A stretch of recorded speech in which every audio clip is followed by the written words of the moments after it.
Right guys, hello and welcome to the THQ Podcast. So I'm back doing my interviews and today I'm going to interview Julian. What we're going to be talking about is Julian's journey from leaving the army to becoming a PT, to becoming a gym manager, then to becoming a THQ member, then to becoming a THQ owner. And that's all happened in a very short space of time, like 3.5 years. So we're going to be talking about, obviously, what he's learned on them steps, but also about his training, about his nutrition, and giving you an insight of what he does, and hopefully that is going to help you with your body transformation. So, Jules, welcome to the podcast. Cheers, mate. So tell me a little bit about your story, your journey so far. Yeah, sure. So I started in the military, came out as a PT, very quickly went into management as duty manager level, still doing a bit of PTs here and there, still keeping my hand in, so to speak. Yeah. But then I moved on as a club manager, and from there, obviously all my priorities started to change. It was all about numbers and finance, etc. So you sort of drop off the sort of training trends and such like. So tell me a little bit more about that, because I'm interested. I think that relates to a lot of people, because obviously, you know, you was very active when you was in the paras, and then you was very active, obviously, being a PT, that was your passion. And then when you sort of get into the managerial type of things, it's just like a change in job with anyone. And then you lost a little bit of love with your own sort of training and discipline with your own nutrition, didn't you as well? So tell me a little bit about that, how that happened, because I think that does happen to a lot of people when there's something that, if they're in a job where they can make the gym quite regular, then all of a sudden their career changes and their sort of easy to get to the gym sort of goes. So then you have to rely on your deep embedded habits that you've got. Now you might go off track for a couple of months, but as long as you understand the difference between just exercising, eating right, compared to like training, nutrition, you know you have to do it and you've got them tools to do it, and it helps you get back on track. So tell me a little bit about that and that time of your life, how that sort of happened. Yeah, so like I said, sort of like your priorities, you're a lot more focused on the numbers and such, a lot more pressure. Obviously, I love fitness, and the sort of fitness that I was into at the time was, more endurance and being physically fit, obviously from a time in the military, etc.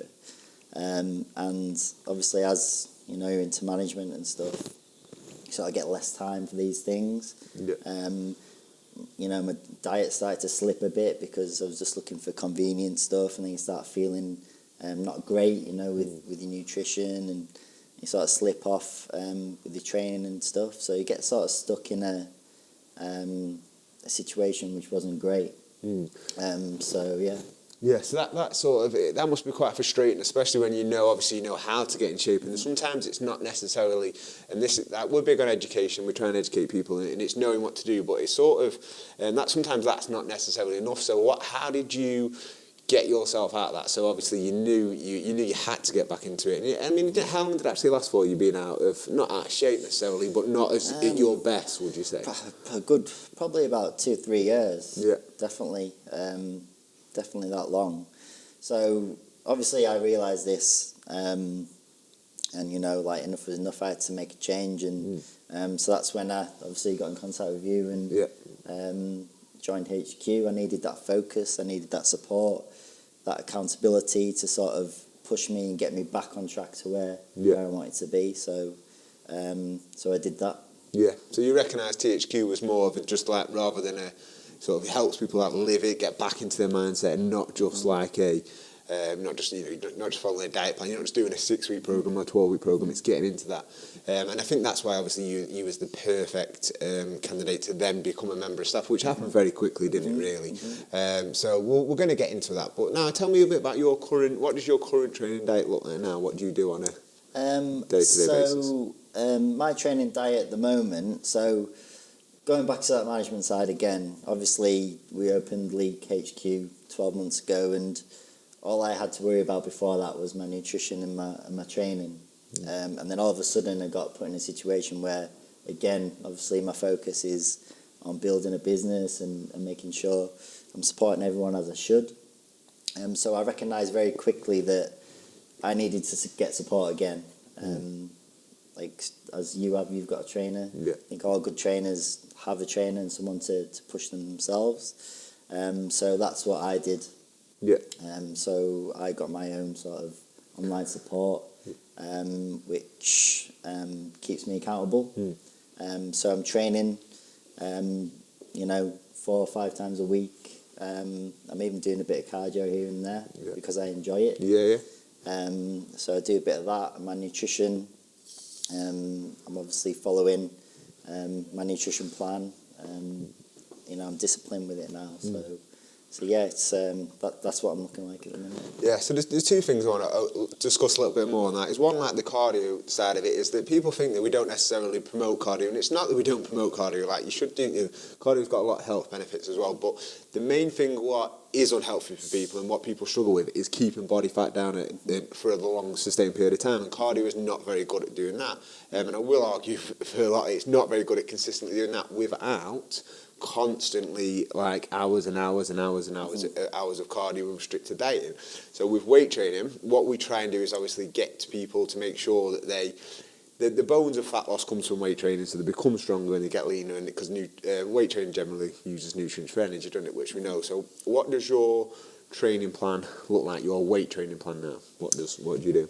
So it's very similar to the HQ sessions.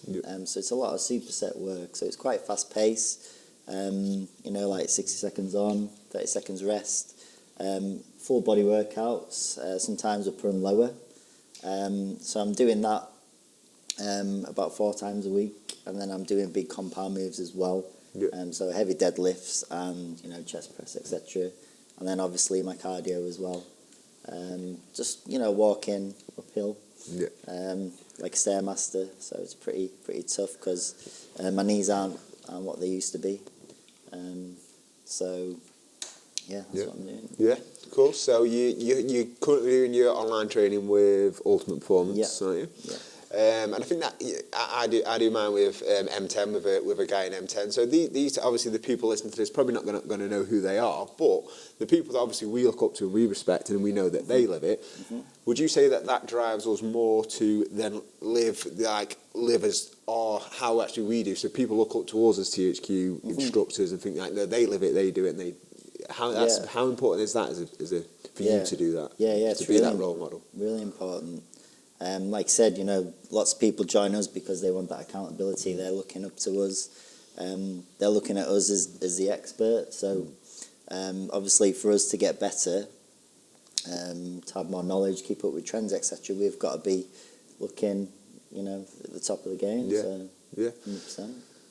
So talk me about I talk a lot about going all in. Going all in is very important to me. And it can mean very different things, but I think it just means that being focused and on one thing and actually being fully committed to that. So I think it starts with when you're talking THQ related. It starts with a 6-week program, respecting that, going all in, doing that, respecting the shoot, getting the results, and then that sort of spirals off into other areas of your life as well. So what I noticed about you was, and I don't know if this come from being in the army as well, is you was very like, why not? Let's do it. Why not? There was never like any doubt. So when you join, you become a member. You was like, right, yep, let's go all in and do it. I'll get results. You start to get results. Your physique started to progress.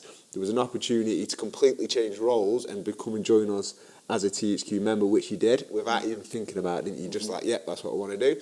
And then obviously there was an opportunity to then own your own THQ straight away, no hesitation. Yep, I want to do it. Like, even if you didn't have the funds, you didn't have it was just like, I'm going to focus my mind to do it. And at the same time, it's no like coincidence. Your body shape was changing at that time as well. Your body was getting better. You was getting better. You was becoming stronger. So tell me a little bit about that and your mindset and how that helps. Yeah, definitely. So when I've got my mind on something and I want it, and that's the key thing. You've got to want it, haven't you? So I wanted it, and I went all in. Wanted to obviously change because I was, like I said before, I was stuck in a rut. And then I joined you guys and got results, pretty quickly. And it was like a lifestyle rather than a gym, living the HQ sort of lifestyle as such. And I got a lot out of it. So I just wanted to give something back. So obviously joined the team and helped, hundreds of other people get results. And I think when you're all in, it sort of affects other areas of your life. You become happier. You know, you're eating better, you're fitter, you're happier, and you're able to pursue your goals a lot better when you've got a clearer mind and you're feeling good about yourself, rather than feeling crap and just sitting on the couch, you know, whatever. But obviously, as soon as I started to get in shape, you just go, don't you? Yeah, so definitely. it hugely changed my life. So. Yeah.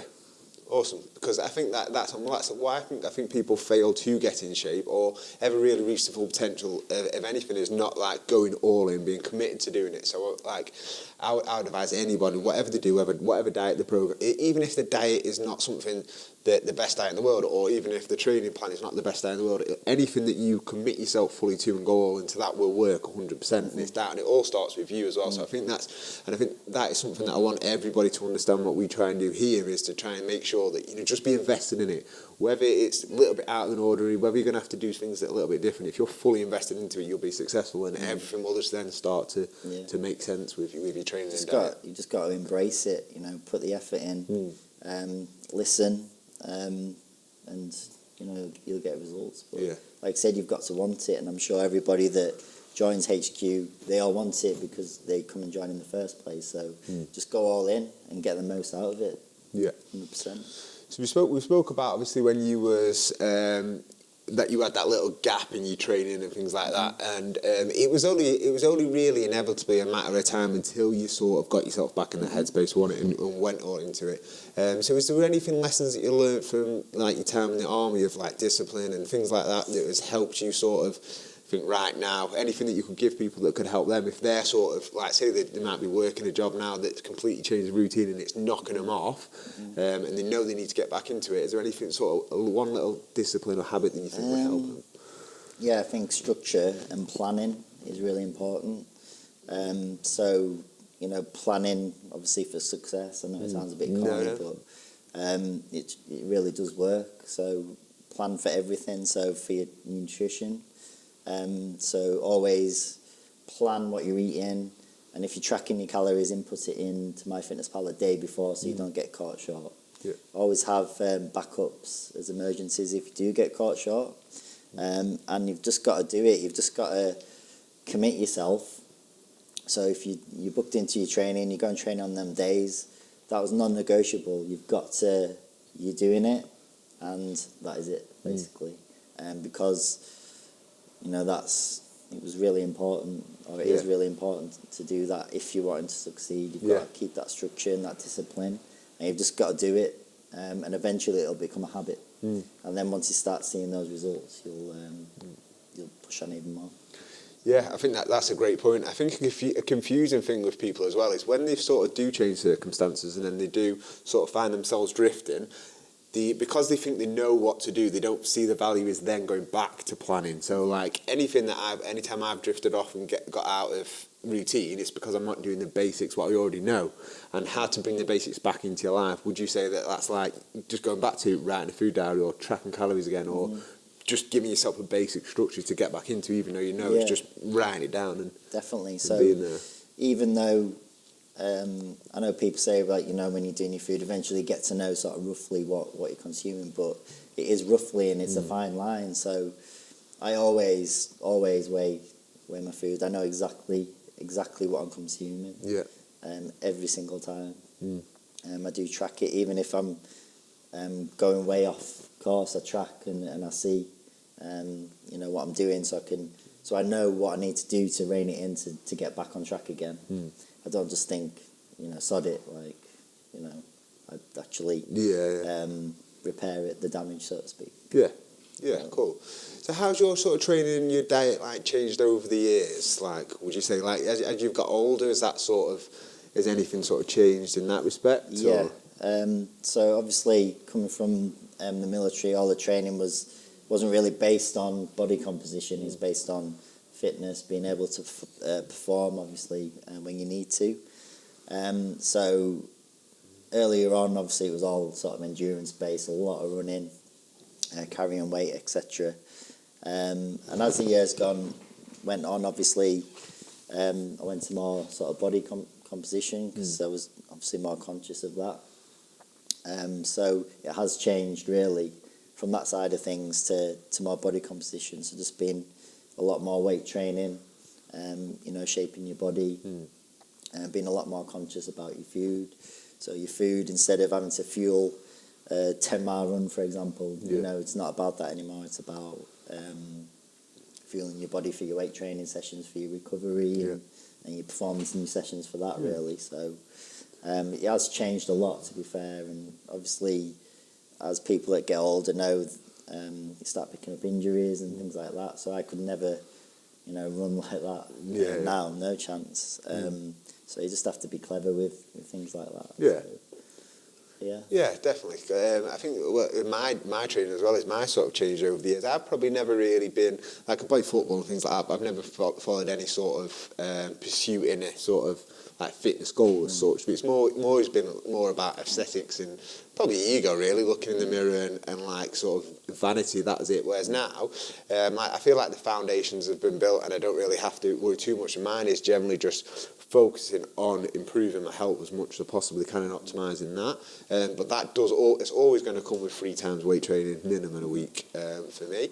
And I think that's very important. I think that's what a lot of people as well sort of do, even though we are training for how we physically look as well. If we physically look better, 9 times out of 10 as a byproduct, physically going to be healthy as well. So sometimes not necessarily you don't have to be getting stronger and better and doing all these amazing things all the time. You just need to be improving you. So that's a good point. Cool. So that's wrapped up everything that I wanted to sort of go over. So I do appreciate you coming in and sharing a few things. I hope that's helped everybody as well. I'm sure it does, and I think it's very good to get an insight of what we do as well, because as I've said, like, we're not all superhuman. We do have bad days. We do have times we go off track. And what we tried to do at THQ was actually bring all our failures and everything like that and make us better PTs so we can help people with body transformations. So guys, thanks for listening, and we'll see you all very soon. Take care.